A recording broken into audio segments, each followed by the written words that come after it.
should be live now. Just gonna wait until the window opens and turn it down.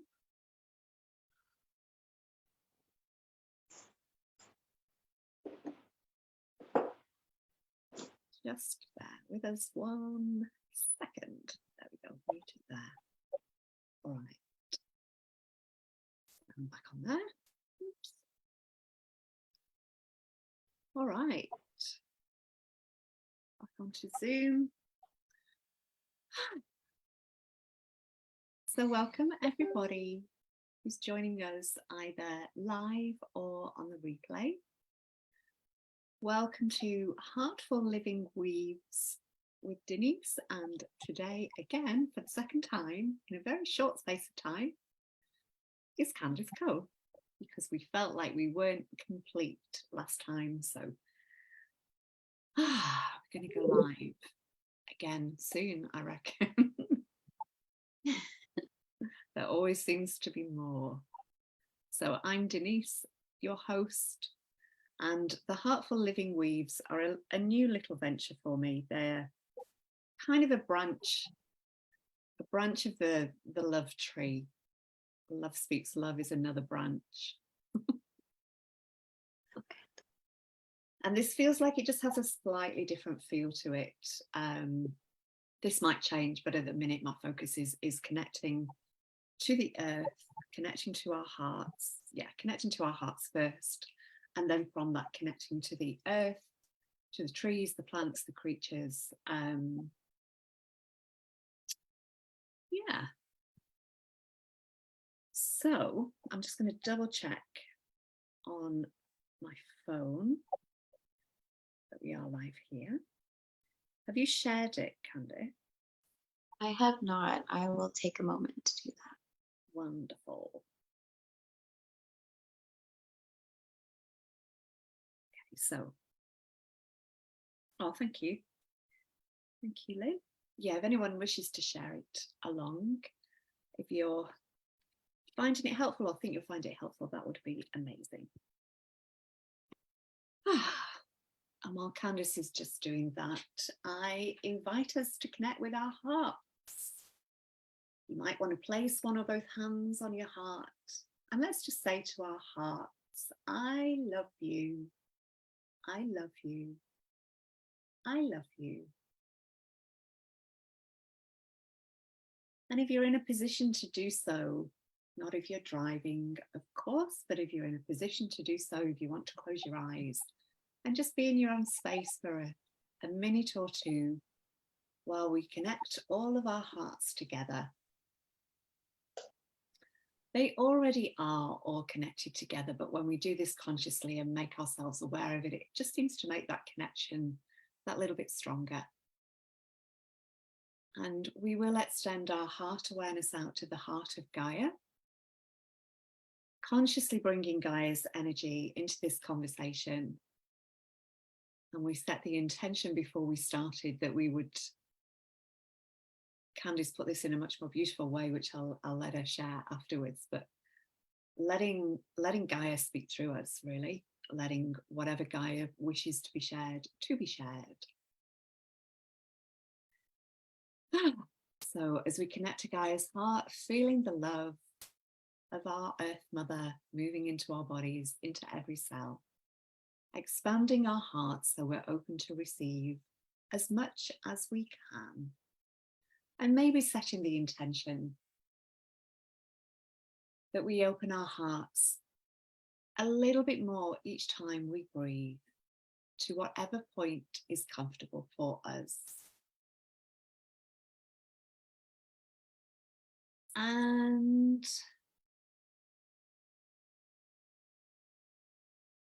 extending the heart awareness out to the heart of the sun, the heart of Source Creator.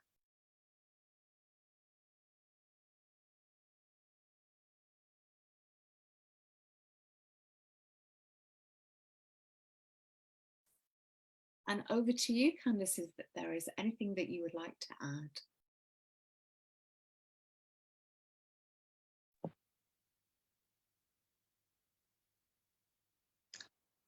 Just bringing our awareness to the many parts that we are composed of, just as nature is, honoring our microbiome and the trillions upon trillions of cells that we are comprised of, the trillions of frequencies,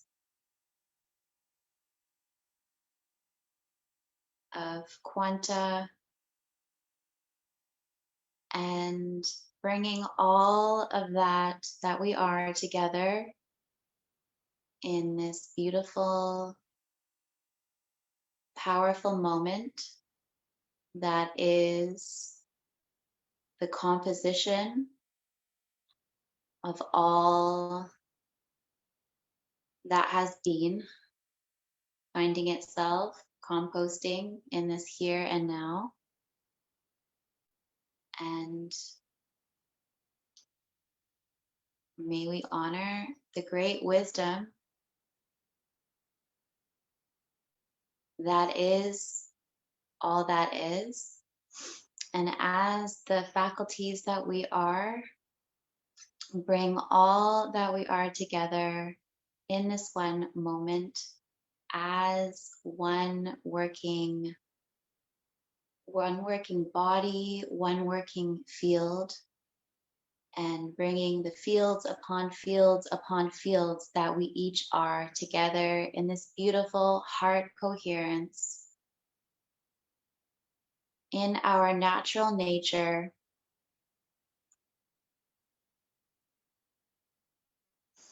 working together as nature's harmony in absolute love and reverence from the here and now, from the smallest central point of ourselves, sending that acknowledgement in all directions, infinitely inward and infinitely outward, and letting that ripple, that intention, be the syncopation, be the unifying field of loving awareness. And lastly, I feel to just acknowledge our here-ness and just saying within yourself or aloud in the gathering of all that we are together in this great gathering, in this great sphere, I am here, I am here, I am here, we are here, we are here, we are here.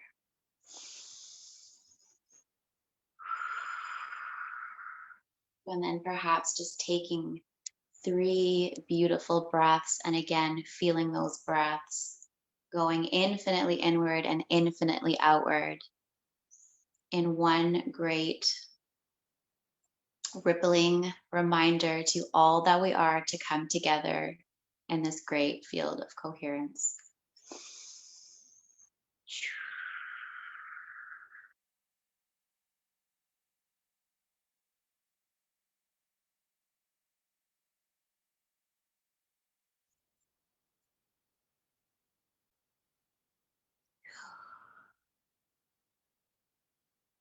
Beautiful, thank you. Here in coherence.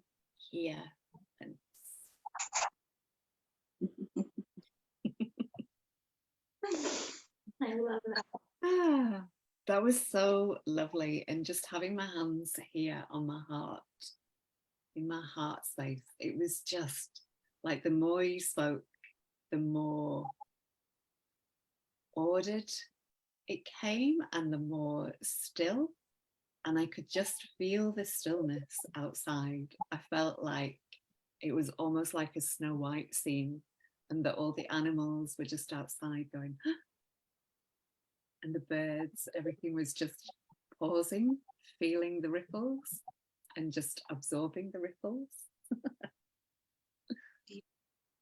And I feel I want to acknowledge the mycelium network, the natural internet of the earth, and our fascia and how that connects. And the spider's webs, because I always feel that the spider's webbing carries light and carries energy above the surface as well. I feel the connection with that and into the air. So I don't think I've ever asked anyone this as yet, but what does heartful living mean to you? And I guess I'm sure other people are using the term heartful living, but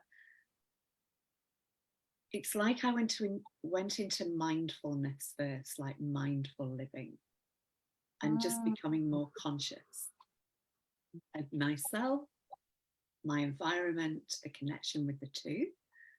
And then mindful didn't quite feel right to use as a word. It felt like heartful was more where I wanted to be.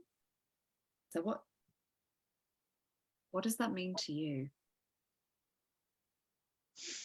I love that question, and I love your experience and your realizations that you've had yourself with that.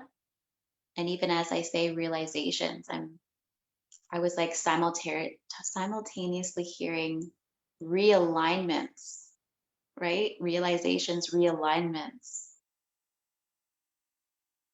And I feel I've taken the same pathway and the same journey as yourself. Especially, we live in such a mental world, and we're guided at such a young age to really identify with who we are and to really conceptualize life and to speak from a place of I think and really hone the thinking apparatus. So as we are being really beautifully drawn into the natural fields and I'm hearing the natural order of things, and we're being reordered and reorganized by the natural principles, it's like we're sinking deeper into something, and we're sinking deeper into ourselves, we're sinking deeper into our cells, we're sinking deeper into that which is available here. And so heartful living is the discovery of living deeper in the body. It's the discovery of what everybody calls embodiment. It's a different level of receptivity that is absolutely more compassionate.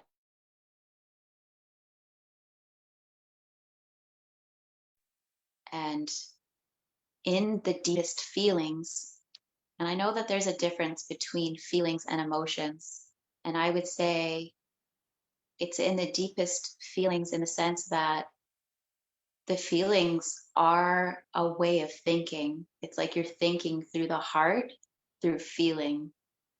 And then I'm sure many of the beautiful souls that are participating, and I can see your comments because I have it on my computer. So if anybody wants to add anything, I can pull that in.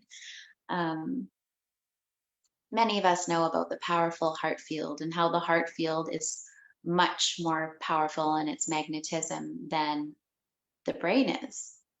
And so not only is it a deeper feeling, sensing way of living, but the field is massive. And so when you drop in, and I have 3 boys and they love to skateboard, and dropping in, whenever I say that, I can't help but see my phenomenal son, my 13-year-old, on his skateboard, dropping in to this steep bowl. They just drop into these bowls, and I don't know how they do it. I watch them and I'm like, oh my goodness. So that's us in our minds with our board, dropping into the heart, boom, and then we're like, and then we are skating, we're surfing with life in the smooth fields of feeling. And I'm thinking about him feeling his board, right? With through his feet, core locked in. It's just like that. You're navigating by the core of your being in your greater senses. And you still have access to the mind field when you need it. Absolutely. But it's guided and governed from this deeper field and this deeper place. And so coming from that place is the discovery. So I'm still in discovery of heartful living, and it means being present for life, for living life, and it means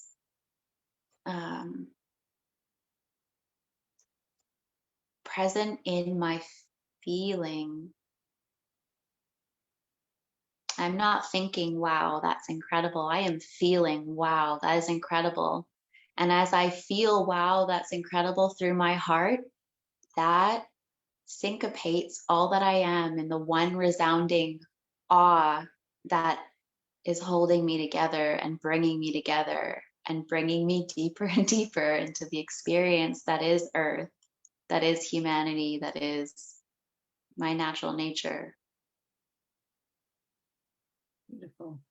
Beautiful. What an amazing response to that question. Thank you.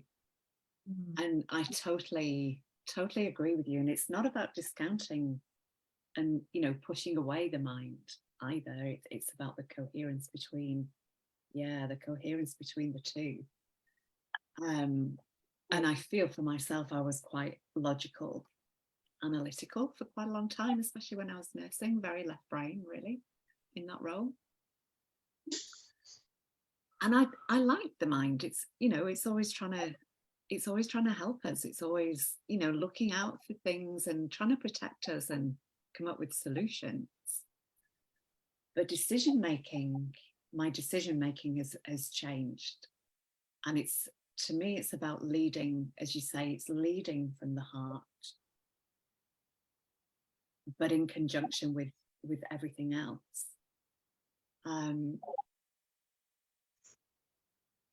Beautiful. And being present for life. And you much more feel that interconnectedness as well, that weaving of interconnectedness with everything. And as we mentioned on the last weave that we did, we're both keen gardeners. And being out in nature, like when you're in your heart space, it just adds so much more to the experience. I know many people are finding this, that birds will come in a lot closer. It's like we're not separate from everything, but knowing that you're not separate from everything almost feels like you're merged in a little bit more, so that the animals, the birds, the creatures, they can sense that, they can feel that, and they accept us more as being part of nature and not separate. So they'll sing to us more, they'll connect with us more, and they'll come closer because they don't need to fear as much, so they're happier to come in closer. But I just love my interactions with nature. Like, really nothing makes me happier than being in nature, seeing a dragonfly or a butterfly or whatever, and I don't lose that childlike innocence. I'm still like, oh, and I still talk to everything when I go out in nature. I forget that most people don't do that. I forget, and I laugh with nature as well. Like, you know, it shows us, it can just be funny, the interactions that you have as well. And I forget that might not be, you know, socially acceptable. And because when I walk around in nature, mostly I'm on my own, I tend not to see people. So I kind of forget the protocols and especially when we're in lockdown as well, and you spend so much time on your own. become a little bit feral in that, and forget what the social norms are when you're actually in public? I feel like, and being in my heartfulness, living from my heart, is rewiring me and rewording me. So rewording the experience, recoding the experience. So just as you spoke of your direct experience and witnessing how you're clicking in, as when you're in your heart field, you're clicking in deeper, right? You're deeper in your being, you're deeper in Gaia's being. So your being, whenever I say being, I hear and feel a ring. It's like the bell of the ball. You are the bell of the ball. You are the bell of the sphere, right? That you are presiding within. And when you are in your being, it rings. You're carrying that resonance of that being that is dinging. And it is that resonance that is inviting. It is like the Liberty Bell. It is, it's not an alarm bell. It's a, I am here, I am here, I am here. Come hither. Come hither. I feel we are creating new social norms, and we are creating a new culture. That is the way. That is a byproduct of our being.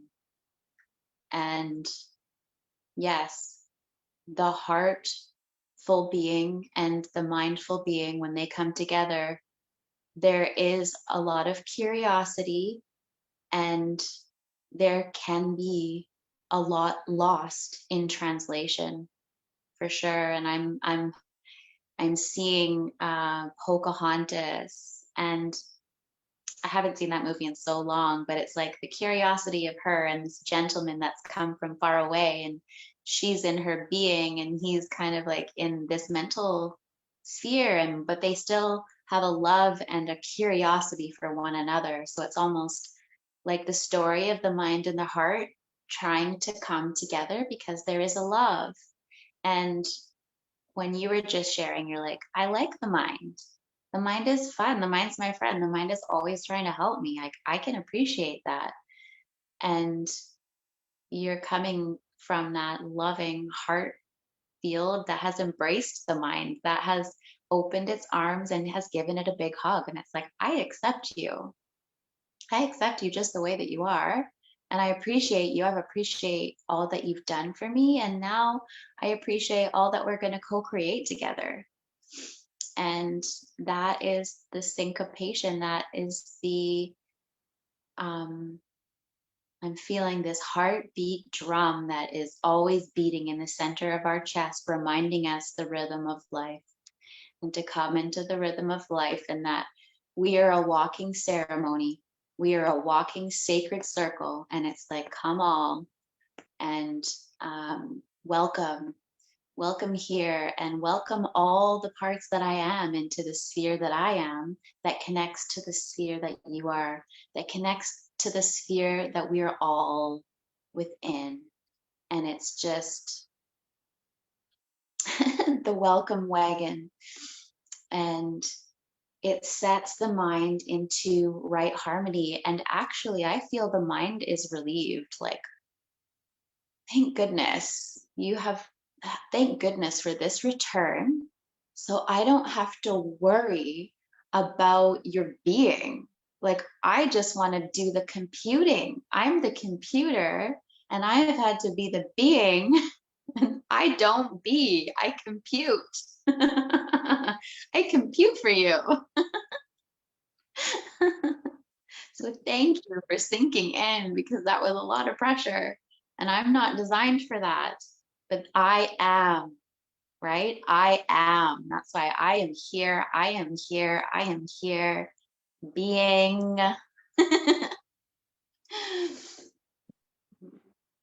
Sinking in, as in SYNC, sinking in.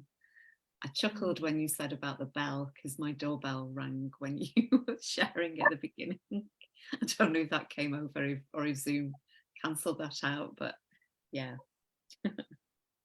Yeah, I love what you said there. And I so resonate with that. And it's almost like, as you said that, about taking the pressure off, my brain just went, oh, yes, you know, and that acknowledgement of that. And I don't think we acknowledge, or I certainly didn't in the past acknowledge our brains enough for what it's trying to do. But I feel much more in that space now of gratitude. And that is another feature of the heart as well, isn't it? That we've not mentioned the gratitude, the joy, and the compassion. And it is, you know, when you encounter situations, especially trigger situations, if we can come back to our hearts instead of, you know, I think sometimes we slip into solar plexus, we slip into the control and the power games and the head stuff a little bit more. And if we can be more in our hearts, we're more in that place of compassion. And that's not to say that we don't have boundaries in that. It's not, being in the space of compassion isn't about letting yourself be trodden on all the time, but it's about just being more gentle with ourselves and being more gentle with other people, and a little more responsive and a little less reactive. Yeah, so coming from the heart, it does feel like a slower pace in a sense. It's because it's taking all into account. It truly is. It's not computing all into account. It's taking all into account, and it's gathering its information from this deep feeling field. And so I'm seeing water moving through all these layers of sediment. And that is similar to this feeling assimilation, as it must feel all. It must take the time required to deeply feel and get that. I'm hearing peripheral, but that it's like it's like the side view, the deep view from all angles I am extracting from. And then I'm also perceiving our gut and how that is, that the gut is part of this, what I was just speaking about. That's what I was tapping into, the sediment. So, and the liquids moving through this incredible extractor of nutrients and information. Wow. So it's like the heart resides in the center between these incredible processors, and they process very uniquely, very specifically to aid in the, I'll just speak this through, to aid in the heart coherence, to assist in the gathering, assist.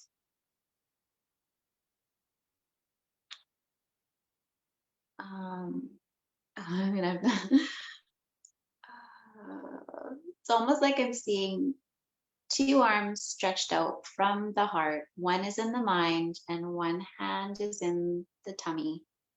And yeah, it reminds me of a tree. It reminds me of the roots, and it reminds me of the canopy and the trunk of the heart, reaching, feeling, digesting, decomposing, assimilating, extracting. Again, not meant to be led from, but meant to be fed from. Like they're feeding the heart, the heart's information. Yeah, again, just assisting.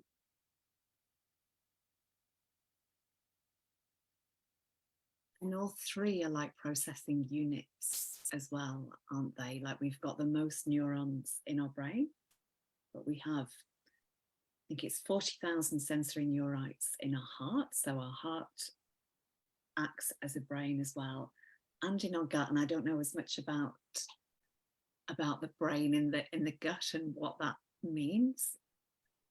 And it is a processor on another level, as you say, like it's processing what we digest. But there is something to that about the heart being central to them, and it's kind of like, yeah, I'm seeing a figure of 8 in that, and the heart being the center. And we're, as humanity, we're just beginning to understand the complexity of the gut-brain axis. This is something that is surfacing, and it will tie us back into gardening. So there are 300 to 500 bacteria in our gut that are healthy, benevolent organisms, as well as other friendly microorganisms that are in there. And gardeners actually tend to have a more biodiverse colony of bacteria that live in their gut, because as we are working within the soil, we're breathing it in. That not only impacts us, so anyone that lives in our home now has the benefit of our ultra diverse microbiome, because whoever we live in the home with shares our microbiome.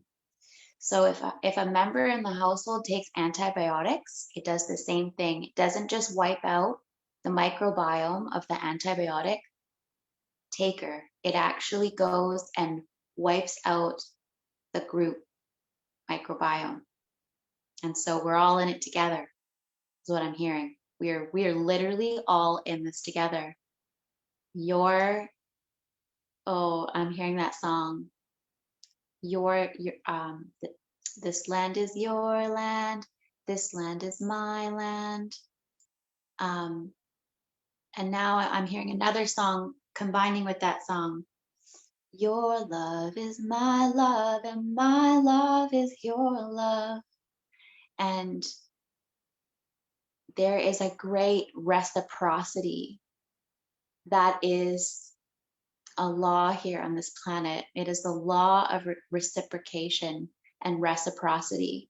And if it is not known, and it is not honored, and it is not lived from and by it, the byproduct of that is a ripple impact that we don't necessarily want.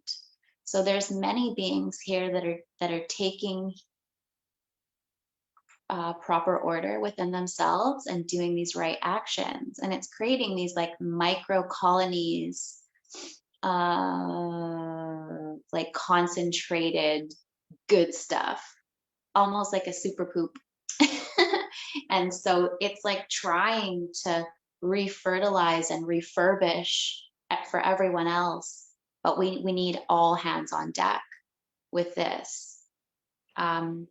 Holy communion, and the holiness is just the knowing that we're all whole, one thing, which brings me to a word that I wanted to share that I don't know how to pronounce, and it's called holobiont.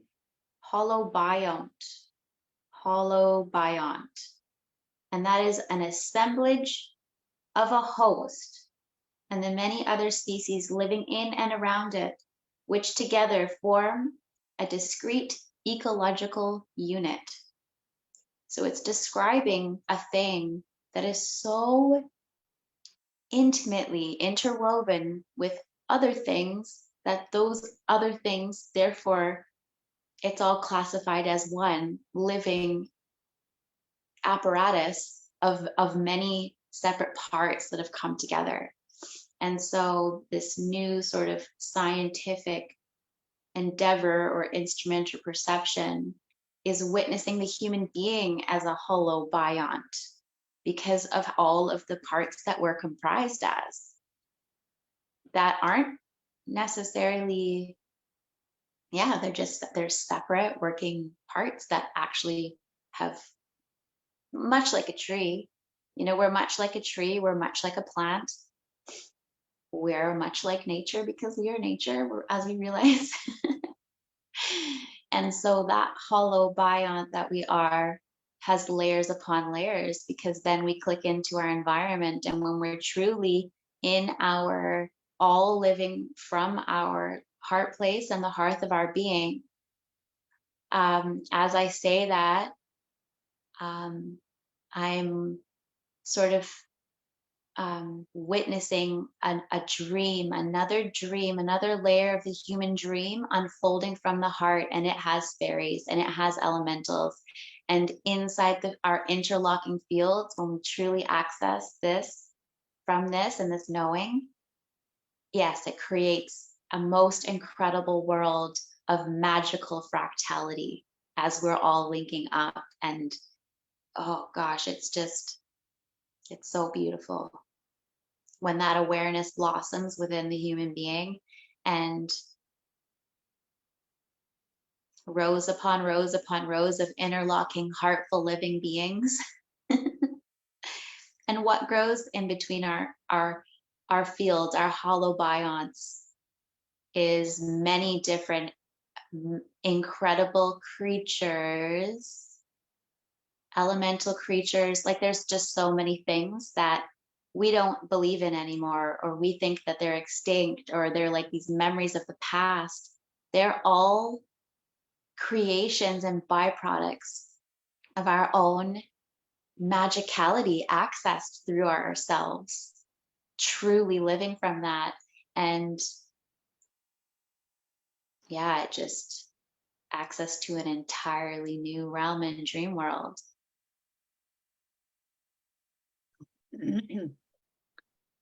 Yeah, so many places that I could go off in there, but I'm feeling the nudge, because I know you wanted to share about Gene Key 19 last time, and I'm feeling that is a good segue into sharing what you would like to about Gene Key 19. So, predominant one of my gene keys. Yes, I don't recall how we got to this 19, and nor does it matter. Oh, I think it was maybe it was the first show we did, right? And then, maybe it just popped right out. It probably just one of those things. things. Just very relevant to the whole conversation about connecting with nature and us being portals and connecting with those hidden realms, or the realms that have been hidden, that are all around us, that we just haven't seen. Okay, so would you mind if I just started to read and get some stuff from here? Okay, so the 19th gene key is called the future human being, which is so exciting. I feel like we're coming full circle in a way, like the future human being is the original human being. And it'll mean so much more as we come from this journey of forgetting into the journey of remembrance. And the programming partner for this gene key is gene key 33. And the reason why I just mentioned that now is because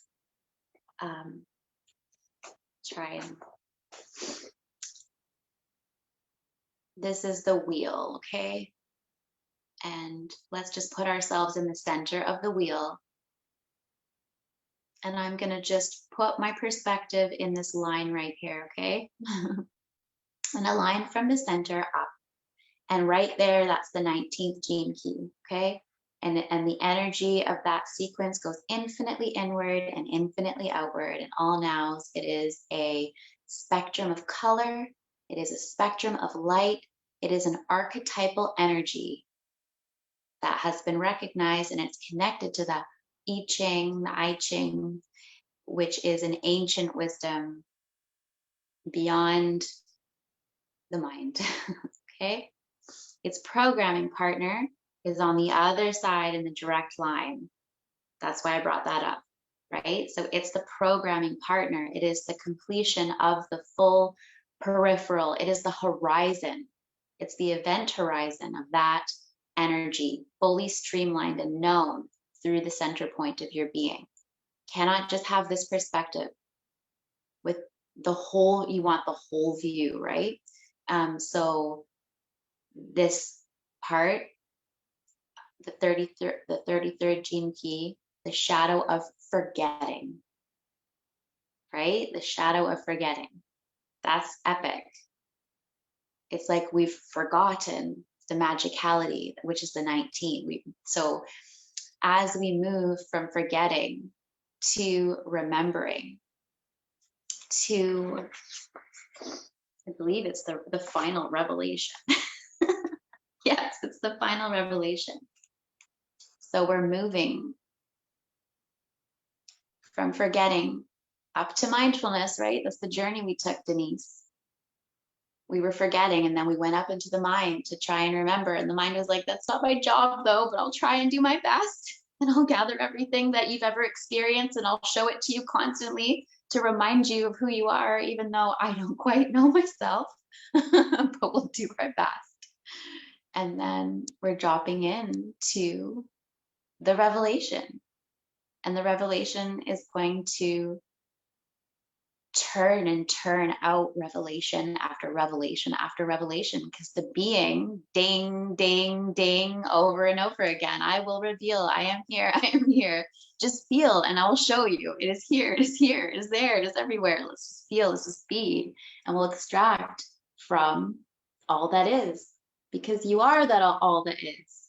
So you may not know all that is, you can be with all that is. And in that being is the knowing, as they connect as one. But you must be to know. And you must let go to be. So you can't keep the knowing. It will just reveal as you go. And that's the way of the future. That's the future way, as we all become a residing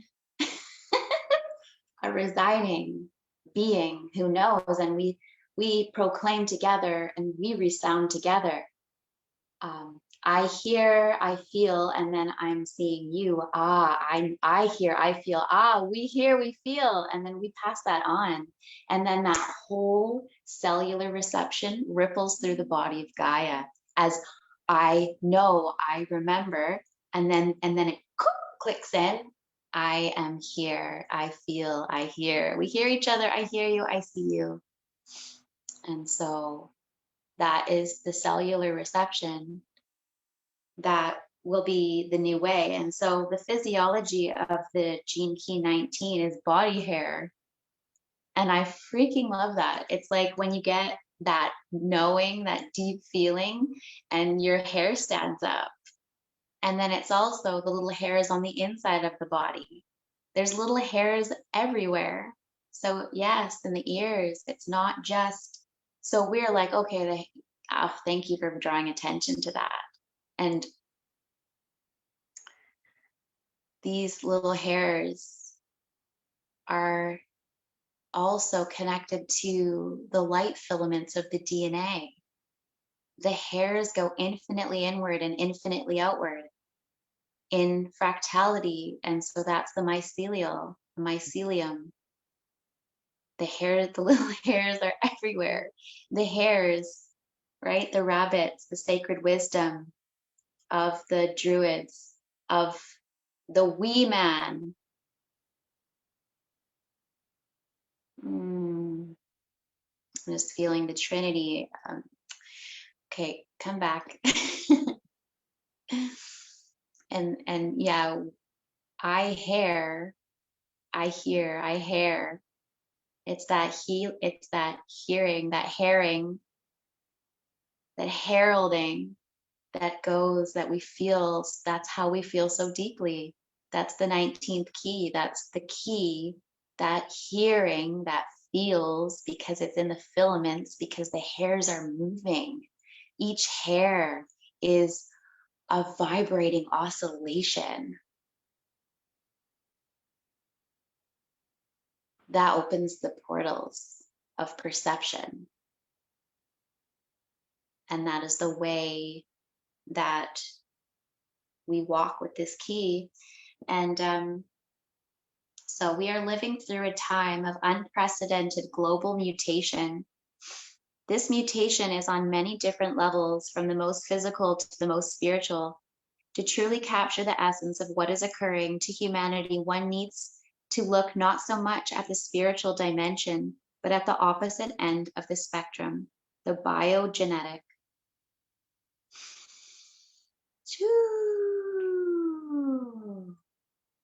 A scientist may say that man's spiritual evolution comes as a result of his biological evolution.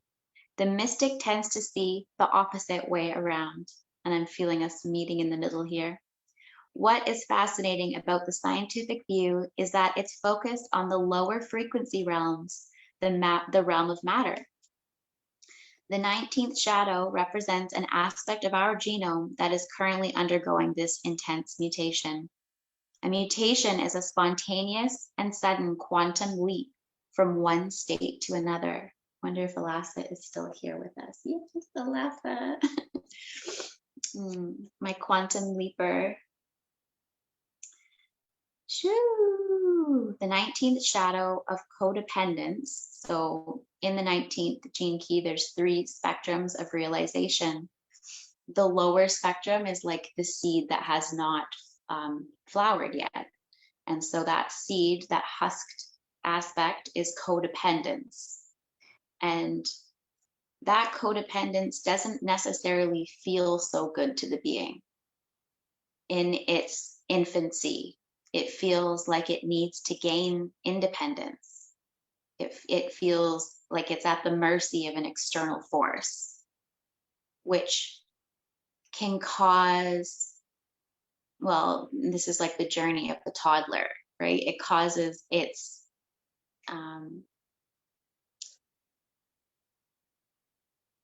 enacting its confusion before it finds its place. But that enacting of that confusion causes actually the agitation for the seed to break out. So it's literally just causing the activity to crack the egg. It's a natural part of life that, when stunted, can can lead to a lot of miscreations. I don't necessarily want to read too much of the shadow key. I highlighted some things. Just back to what you were saying as well about the senses. It does almost feel like there's a real merging of the senses coming online. So you can hear with your eyes, you can like see with your hands. It's all merging and becoming one big sensory organ that is us. Yeah, which is us.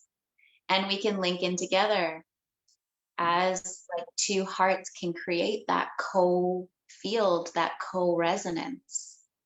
That's why it is said, when 2 or more gather, when 2 heart fields, because our fields are like 8. Alasa, you probably know this. I tried to, she's in the comments there. I tried to write down some things about it, but I think it's like 8 feet outward. I want to say 8 meters, but that's probably not accurate for this time period, but it will be. It absolutely will be. So what you're speaking about is the gift of the 19th gene key here, the gift of sensitivity, the whisperers. This is a rare phenomenon, there is a rare phenomenon in the human being known as synesthesia. Synesthesia is the genetic ability to link different senses internally, just as you just described. And many artists and healers have these kinds of gifts and can sense the hidden energy fields through their fingers or their skin or hair. Sensing these fields in nature allows you to see a completely different world from most people. A world of energy fluctuations, intense colors, moods, and internal pressure patterns. In the deepest sense, the higher frequencies of the 19th gene key have access to the realms of magic. At a higher frequency, food is really life energy. So in the shadow frequency of this key, and again, shadow, it could be seed. They could have easily said the seed instead of the shadow, but I think the shadow does offer good context to some of the vibrations that we feel when we are in seed form. So the lower seed form aspect of this key is really connected to food, really deeply connected to food, which can also bring in food artistry and food awareness and all of that thing. But I love how it says at the higher frequency, food is energy, which the ancients called prana or chi. When your heart and being opens to sense the abundance of this energy throughout nature, you become for the first time emotionally independent. Only the activation of love inside your own DNA gives you this wider sense of being. Furthermore, because this 19th gene key is one of the first places in the human genome where the great change is having an immediate impact. The movement from codependence to independence is something we're increasingly seeing throughout human culture. I think we become independent for a period of time, momentarily. It's like we need to gain that, again, that agitation to break through. And like that's it's almost like a moment of independence. It's like a moment of I am, but then immediately it converts to we am. I am to we am. Immediately. And I'm interdependent, right? Like it's all me. Oh wait, it is, but it isn't, but it is, but it isn't. Like it is, it's echoing, it's expanding, the field upon field. Oh. Yeah, beautiful. Yeah, we can just go on and on here, but we don't necessarily have to. What is the most fun in this now?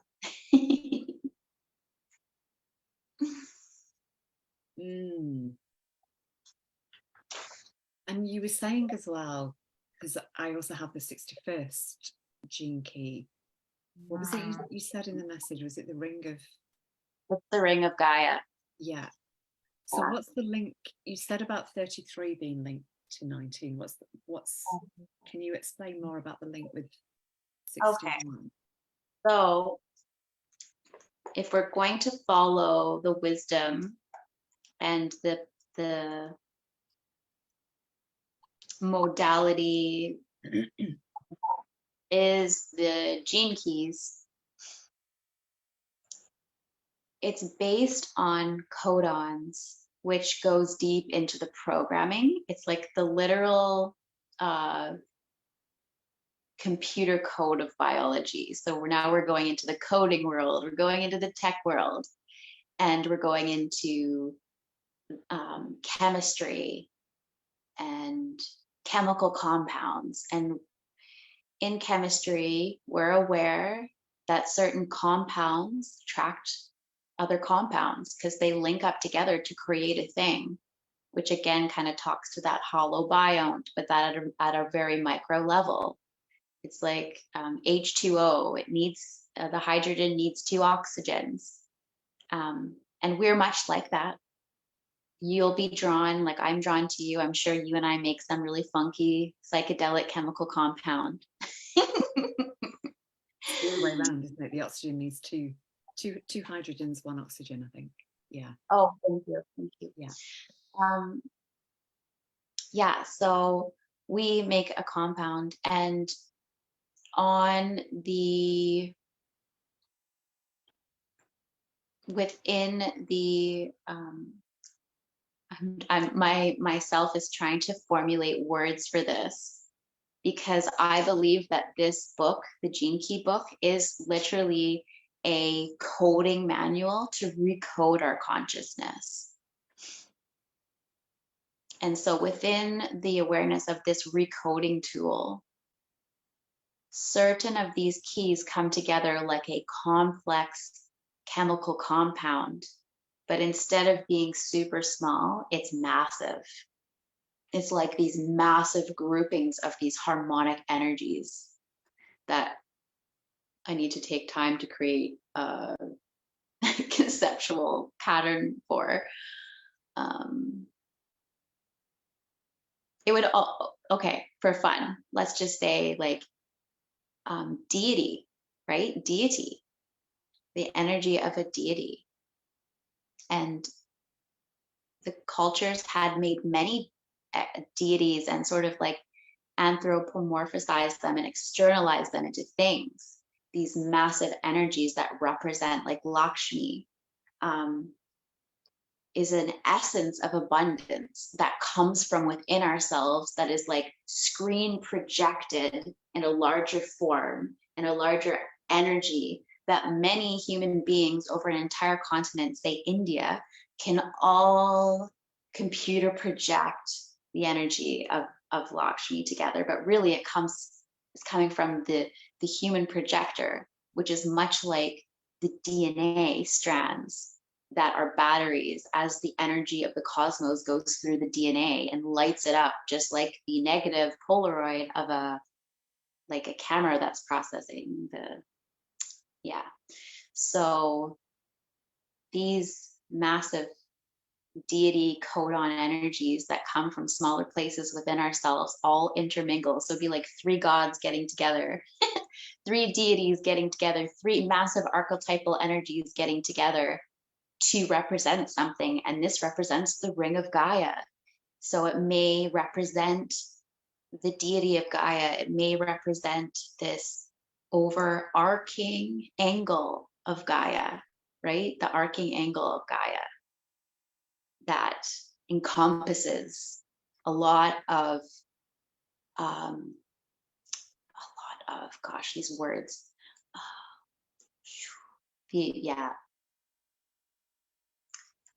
Let me just read one thing from the key, and maybe we can get an understanding of how it works together. So the 19 is the hare. It's the future human being. It is the seaweed in the ocean. It is this tiny little receptor that recepts and receives and oscillates and resounds. It's a resounding aspect on the tiniest little, that creates, that is like the blanket of moss, right? It's the grass, it's just the covering of everything, but it's on the outside and the inside. It's amazing. It's the carpeting of receptivity. The 61 is called the holiest of holies. It is the sanctuary. It is the essence of sanctuary. So this beautiful planet has blanketed itself with cellular receptivity on every single level, infinitely inward and infinitely outward of itself. And then the 61 speaks to the sanctuary. And I want to paint this beautiful picture of entering the most magical, whimsical, ancient, elemental forest, and entering into that space and feeling the whole, feeling the ancient memories in this cathedral, in this amphitheater of living light, of living life, of renewal, which is reknowing itself over and over and over again, as it is in continuous recycling, resounding, reknowing, reusing, reutilizing. This is the temple. This is sanctuary. And the gift of the 61st key is inspiration, right? The seed self, the shadow self is psychosis. And I am going to try not to cry here, because that psychosis is when we're locked in the mind and we're locked out of the heart, we're locked out of the sanctuary, we're locked out of the magic.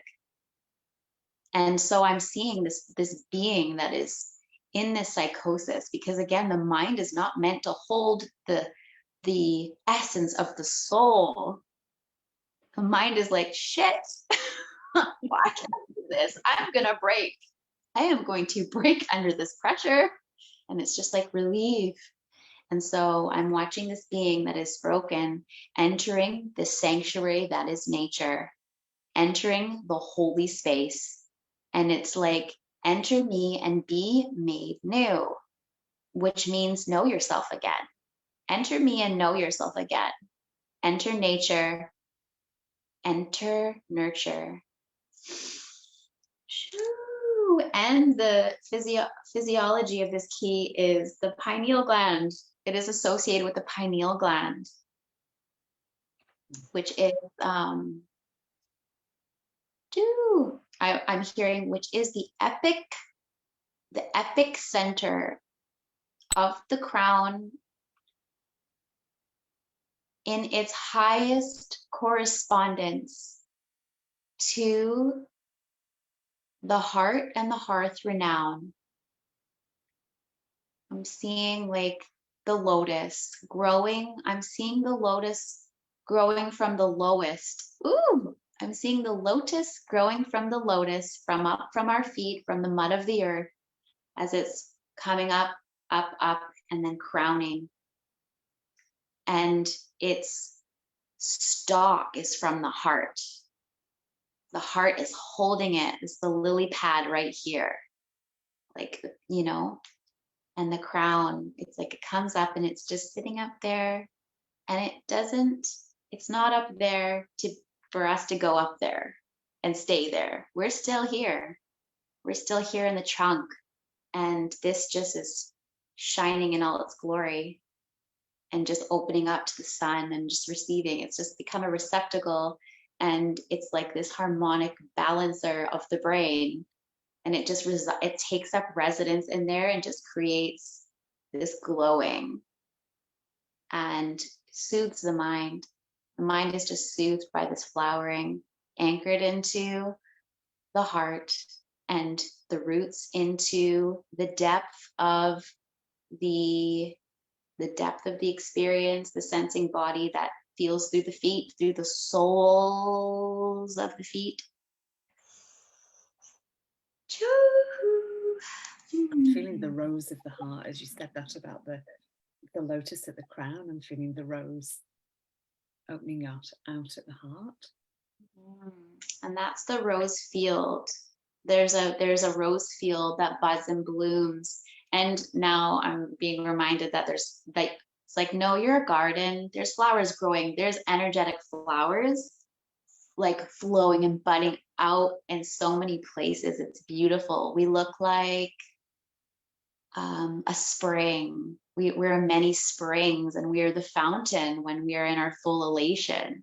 It is just, you know, if one would just perceive our energy, it would be, when we're in harmony, it would just be like this dancing, coalescing fountain of singing and reverberating, oscillating. Oh, the 60th gift is the common sense of magic. And I'm going here because we're completing the Ring of Gaia, and the name of this key is the cracking of the vessel. We've got the future human being, the cracking of the vessel, the holiest of the holies. The cracking of the vessel is like the seed as well, cracking to, you know, open up and become a seedling. Yeah, absolutely. I would say so. Okay, and the physical association is the colon.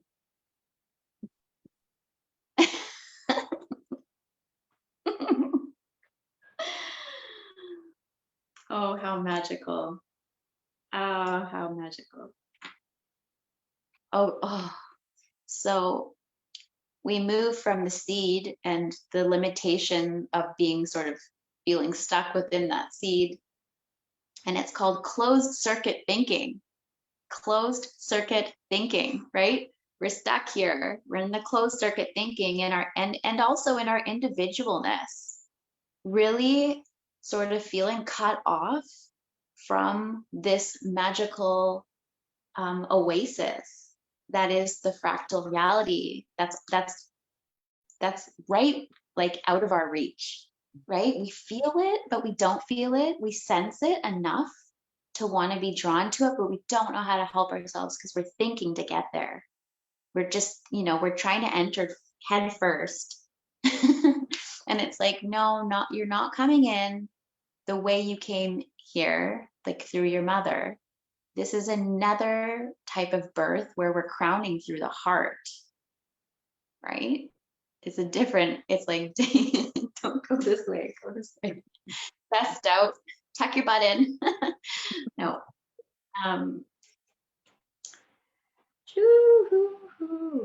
Closed circuit thinking. And then the gift of realism, which is such a funny thing to say and to tap into, because we think we know what realism is. If we think realism, it's not it. It's not I think, therefore I am. It's I am, therefore I am, right?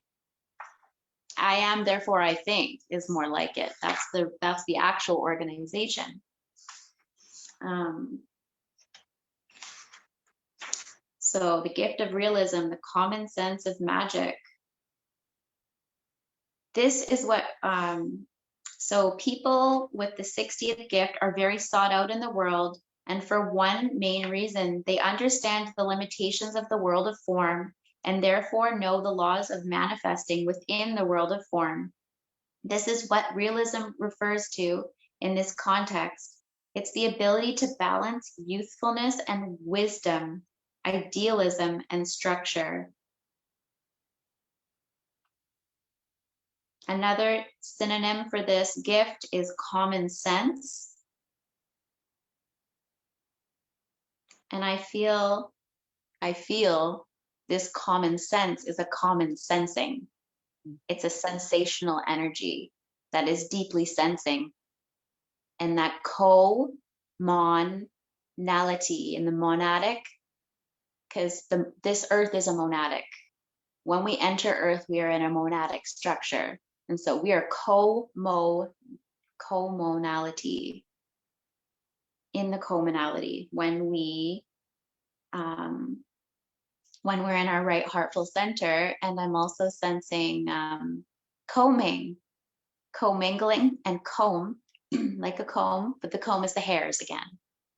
It brings us back to the hairs. As we are commingling, we're like brushing each other with our hair filaments. It's sensational. And I'm getting honeycomb from that as well, and that takes me back to the water that we mentioned before. Just before you mentioned H2O, I'd written down the fourth phase of water, and a lot of the structure of water, like the ice, is the hexagonal shape, the honeycomb. That is also in our blood. Our blood makes that same honeycomb lattice structure that can be looked into. I was on that in that sort of tangent of is it hexagonal? The hexagonal structures within our blood. There's some sort of a plasmic lattice work there, and of course, because it's the most energetically efficient structure. Yeah, harmonically efficient.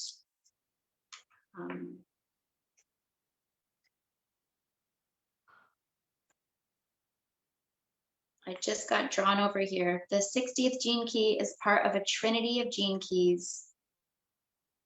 The Ring of Gaia is one of the most fascinating of all the 21 rings, the ring of Gaia prevents or allows awareness to move between all the different forms of life on our planet. That's incredible.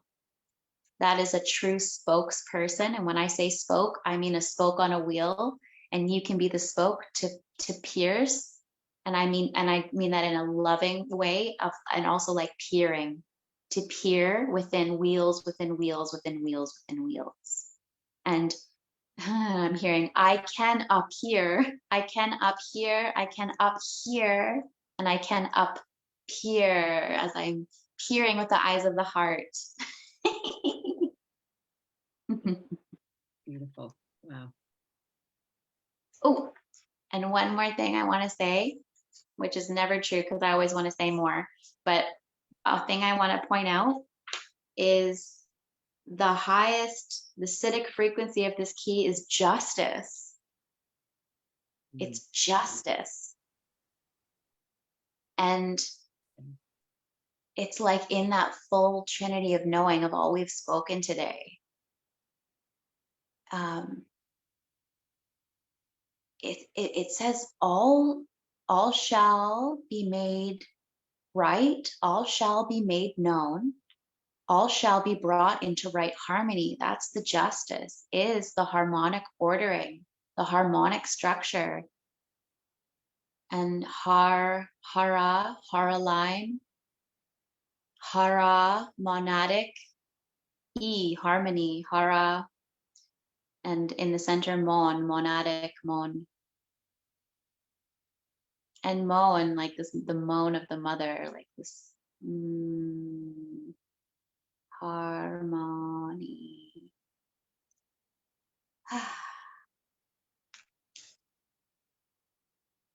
And it's talking about the earth ship Merkaba in the 60th city.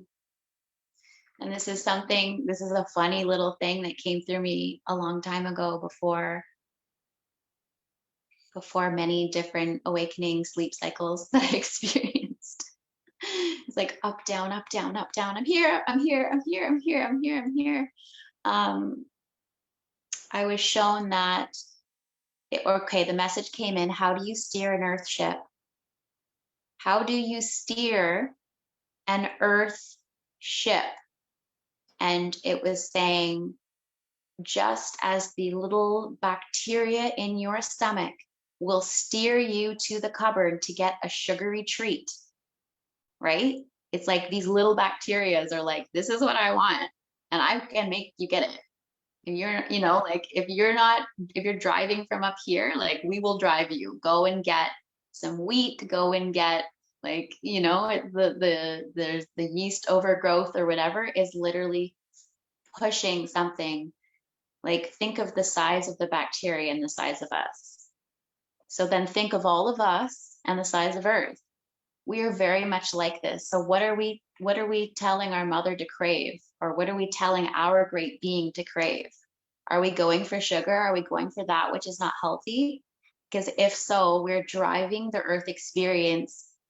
I'm not necessarily suggesting that we're driving her through space, but I am suggesting that we're driving through realms, right? And so if we're driving the earth ship into deeper and deeper realms of where we don't really want to go, I'm seeing like we're creating a fog. We're creating a fog.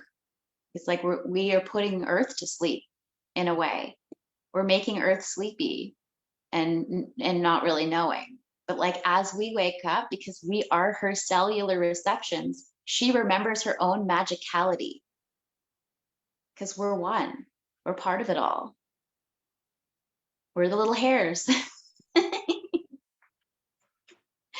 We are one hair. One hair of many. I hear, hear ye, hear ye, hear ye.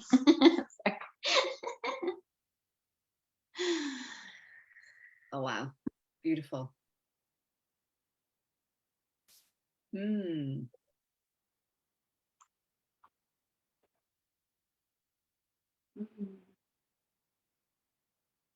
we beginning to feel complete?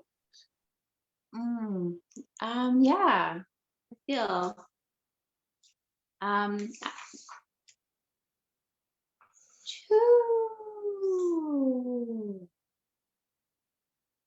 I think, nope, I feel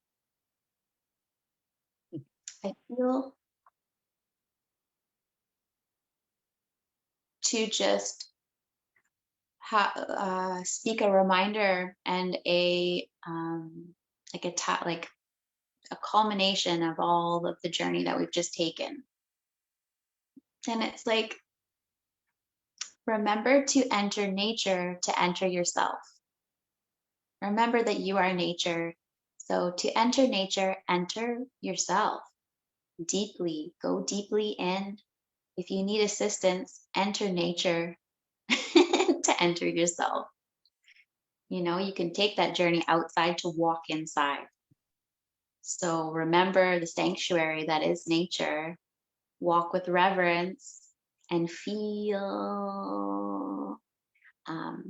Our human science is honoring and learning and respecting the power of nature. Nature heals our vessel because we are nature. It's been shown to help with dementia. People with dementia, they've been putting them through gardening practices and taking them in nature, and it's been healing that condition or helping that condition, preventing it from progression, slowing down the progression. Children with ADD, so-called ADD, it's attention deficit disorder. I think it's nature deficit disorder. It's a deficit from the natural order, in the natural world. The natural world order, not the new world order, it's the natural world order. Thank you. And it heals us because it is us and we need it. And it's become this mystery to ask why we're so sick. It's not a mystery. It's a mystery, perhaps, how many of us have gone along so long without it. Yeah, just many of these things that we call the human conditions are what was it called? We're devoid of nature. It's a natural deficiency. Our deficiencies are a natural deficiency. And so as we're just gardening, we're healing the microbiome of our home, of the home and the people that we live in. As we're gardening, we are gardening ourselves, and we're getting in touch with the real pace and space of the real world, the real world. And we are falling into here in love as with nature, with ourselves, finding ourselves again.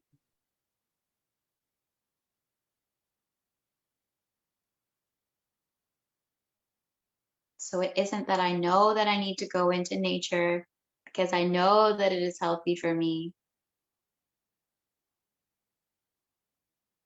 I must go into nature for that I know it is my greatest harmony, for that I know that it is me. So I must know thyself. And in knowing thyself,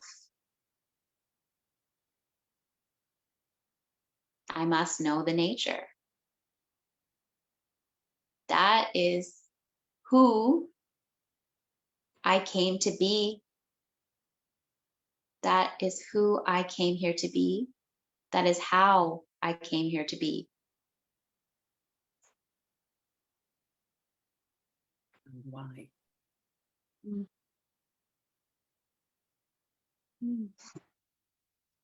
Beautiful. Thank you. Okay, so I invite us back to feel into our hearts again. Feel that connectedness between all of our hearts. All of us here gathering together in this call, in this now moment, in a future now moment if it's on the replay. Feeling that connection with the heart of Gaia and the sun and source creator. And that connection with all hearts on the planet. The hearts of the trees, the heart of water.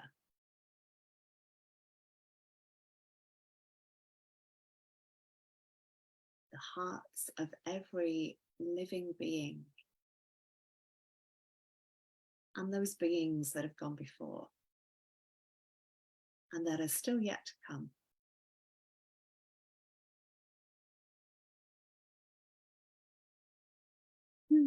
And just feel into your heart now. How does it feel? If you felt into your heart at the beginning of this, is there a difference? Is there an expansion?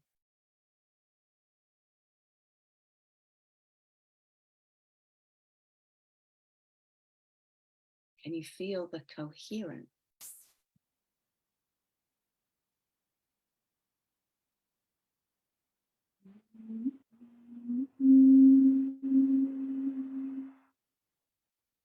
And just handing back to you, Kandice, if there's anything you wish to add.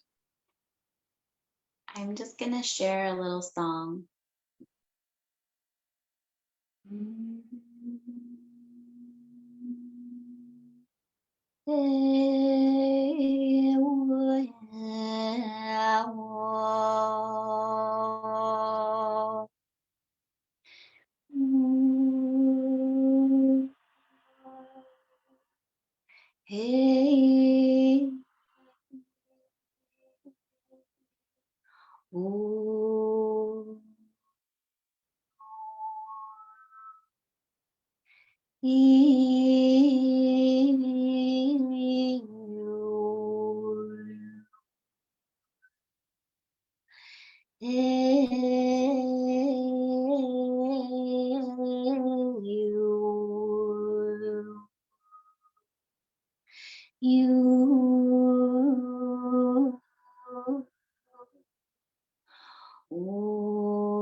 You are home.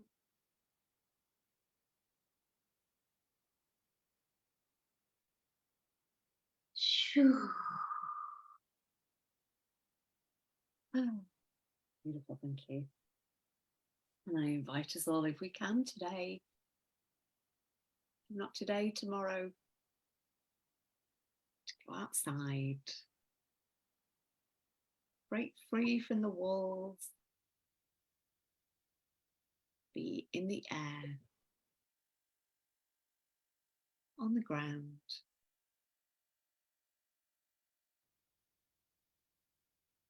Connect with this song of the earth.